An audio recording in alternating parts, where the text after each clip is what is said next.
Welcome to Founders Future, a podcast powered by Closers.io, where we explore the journeys of sorry, let me start that again.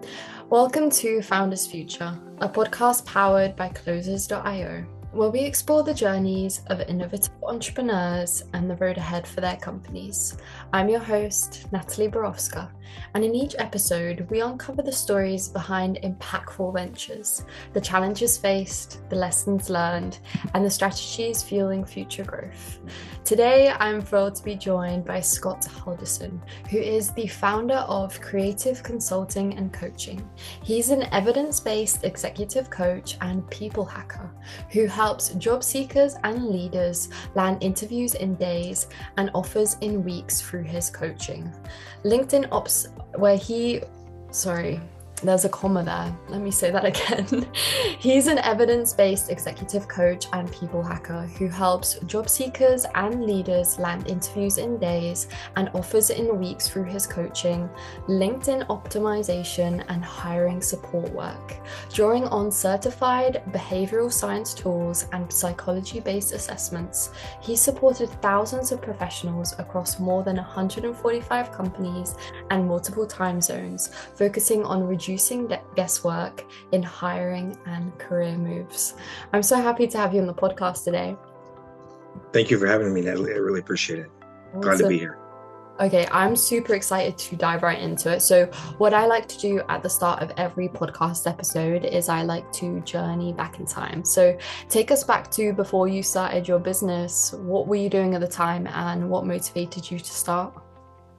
Oh yeah, so I come from corporate engineering, and my job was always to identify potential wastes, opportunities to remove waste from the process and save money. So, with a continuous improvement background and maybe a penchant for numbers, I like things to be right or wrong, black or white. And I always had an interest in psychology. I thought that the toughest part of psychology being taken seriously is the reality of it, where maybe it couldn't be proven. And then I happened upon a company that actually introduced me to psychometric assessments. They looked at how I did things, why I did things, and what I did the best. And they debriefed myself and my co-founder on the process. And it was the happy marriage between psychology and engineering, maybe like you said, people hacking. And we've been using that process for about 11 years now. And my co-founder had 35 years experience in career guidance and career counseling at a local university. So when she took an early retirement, it was easy for us, after being mind blown by these mind reading X-ray machines. We decided that that's more of what people need, life changing knowledge that can be power if you apply it. 100%. So you took the assessment and then it just made sense. So you guys like dived into business together. And then so did you always know that you were going to be an entrepreneur, or did it kind of happen once you discovered like this process? Well, my father was an entrepreneur. My mother was an entrepreneur also. And same thing with my grandparents. They were all self-employed. Um, I would say that consulting became a bigger part of my schedule. Even as a corporate engineer, I would moonlight where individuals would pay me to consult. And it really got me thinking that trading time for money, instead of maybe information or strategic power, maybe it was foolish to trade time as much. And then when there were changes in my partner's life, it made sense to jump into it together. So we kind of went all in on the consulting, because I was already doing that for 3 or 4 different companies in a month usually. 100%. So it sounds like entrepreneurship like runs very deep in your family. And so I guess it was kind of like a matter of time for you. So that's awesome. And so with this current business, who do you guys specifically serve? So who do you love working with? I would say that small to medium-sized businesses were where we started, and that's where the impact is felt the most. But the entities that utilize our services are usually top 400 Fortune companies, and they know what they want and they think they know how to get it. So what we do is we usually connect the dots on the best strategy. Um, I enjoy working with individuals probably more than companies. It's just that when I deal with a company, there's X amount of people on the other side that I get to meet and work with also. Mm. So, Yeah, and it's great that when you work with those like bigger companies, that also can trickle down into them like seeking like one-on-one work as well. So it can also be like a great like lead generation, I guess like a referral tool kind of in a way. So yeah, with yeah, what it is. Sorry. so what's like your core offering? Like what does it look like to work with you specifically in some more detail? Yeah, so for our core offering, I would say what we do the most is a three pillar advisory model where we do the insights first.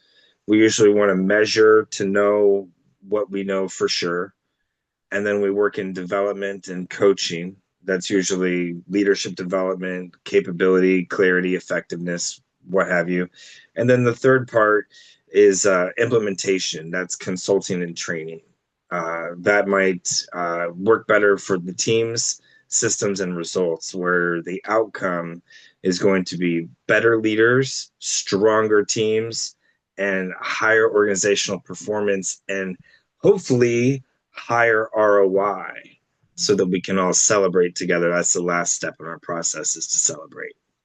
100%, it's all about the ROI, of course. And so, like with this business, so with your co-founder, like what's your guys's like roles? Like who takes care of, I guess, like operations, who takes care of like sales and marketings? Like, do you guys have very clear cut defined roles? Like, what's the story there? We did have very defined rules, but then she recently passed. Oh, So, I'm so sorry so for your. oh, no, no problem. Thank you very much. She was the CFO, so she handled all of the marketing, the money management, the billing, and what have you. I've always handled operations, sales, and execution of contracts. Um, for me, it's been a little bit of an adjustment it's been less enjoyable to do everything all by myself.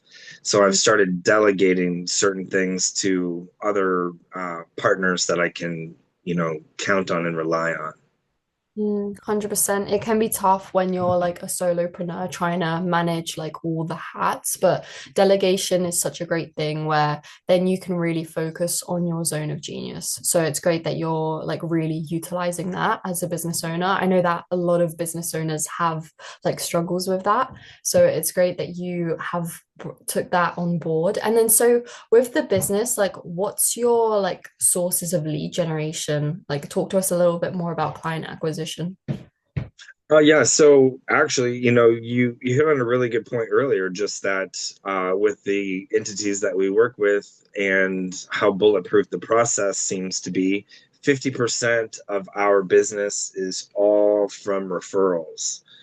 These are friends and family of former clients that want more of what that person's having, more of what they got.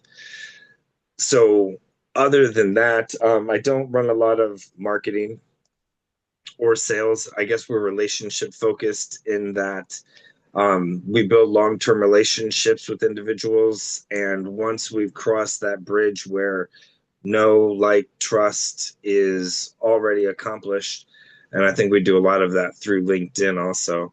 Um, it's easier to trust someone with your time or maybe sensitive details of your project and what you want to accomplish.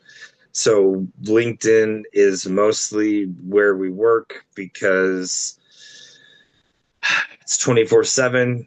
There's how many time zones, how many millions of professionals, and the tools that we use are available in all of the languages that you would bump into. So we don't have a lot of operating barriers um, except for maybe meeting remotely. I see. So, yeah, I think LinkedIn is the best place considering like your ICP. So, that's awesome that you guys utilize that platform. And then, so you said that you don't have like a lot of like marketing. So, do you do some organic? Have you tried some paid ads? Like, what's also like some future plans with maybe marketing?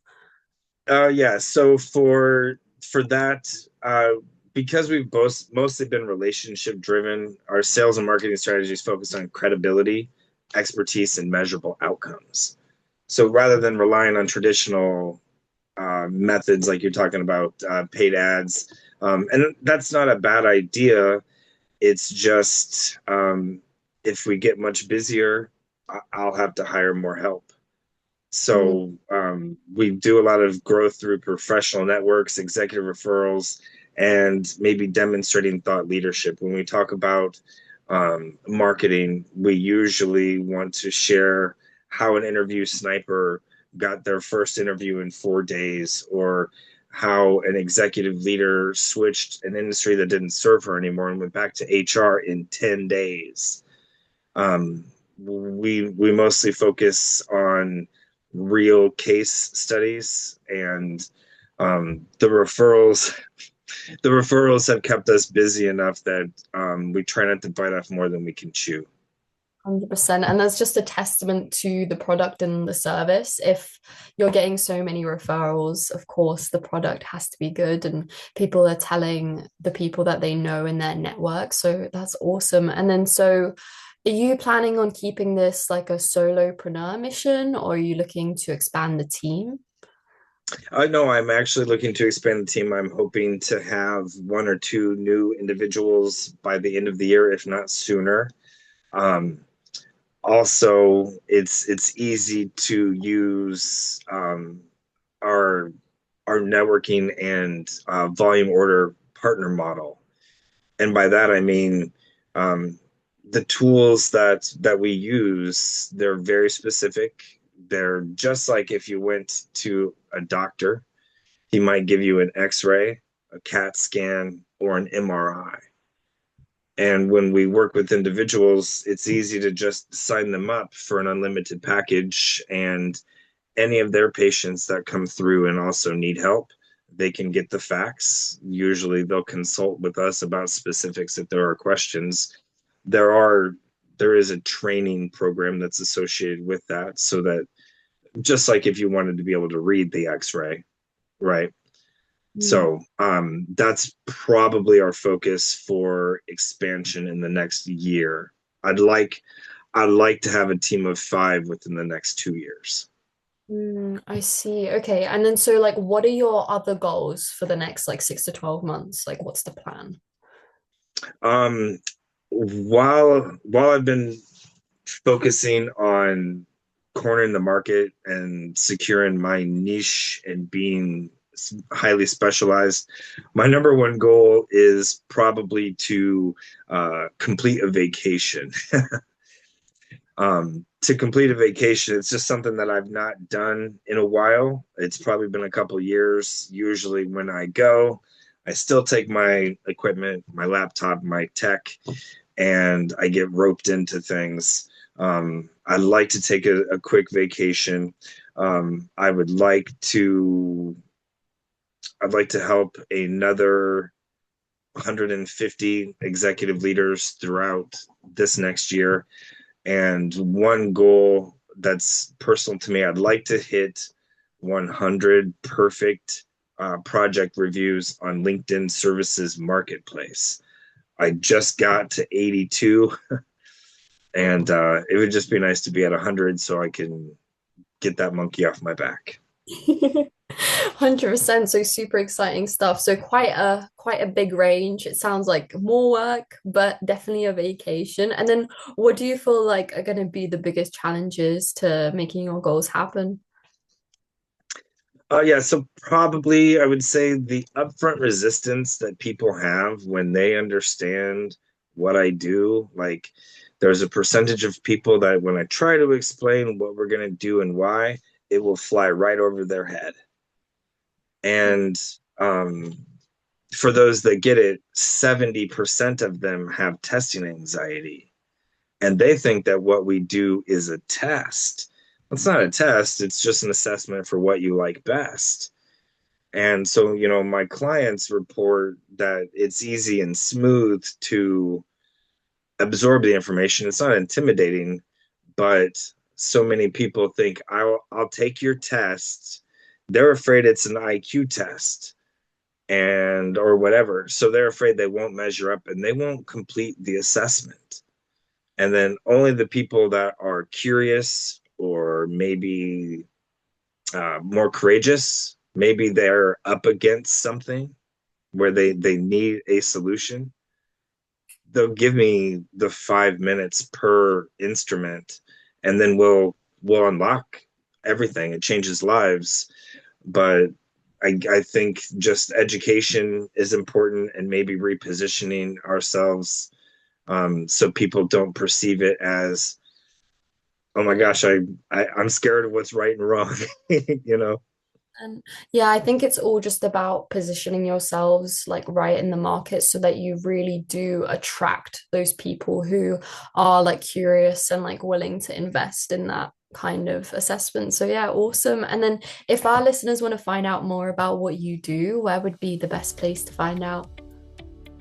Yeah, so the best place would probably be find me on LinkedIn. My name there is Scott Halderson, Hulderson, and then the CIC is just a credential that's with my name. It makes it easier to find me. There's a services page that shows all the reviews right up front above my featured section, and I have an email address also. If you like email, the email address is Scott at the word creative cc.com. Awesome. Thank you so much for coming on the podcast today. It's been such a pleasure. Absolutely. Thank you for having me. It's been great. Of course. And if you are a business owner and you're looking to scale your business and you really want to enhance your sales and marketing efforts, visit closers.io to hop on a call with our team and discover how we went from 0 to 30 million per year in less than 3 years. Until then, keep on climbing.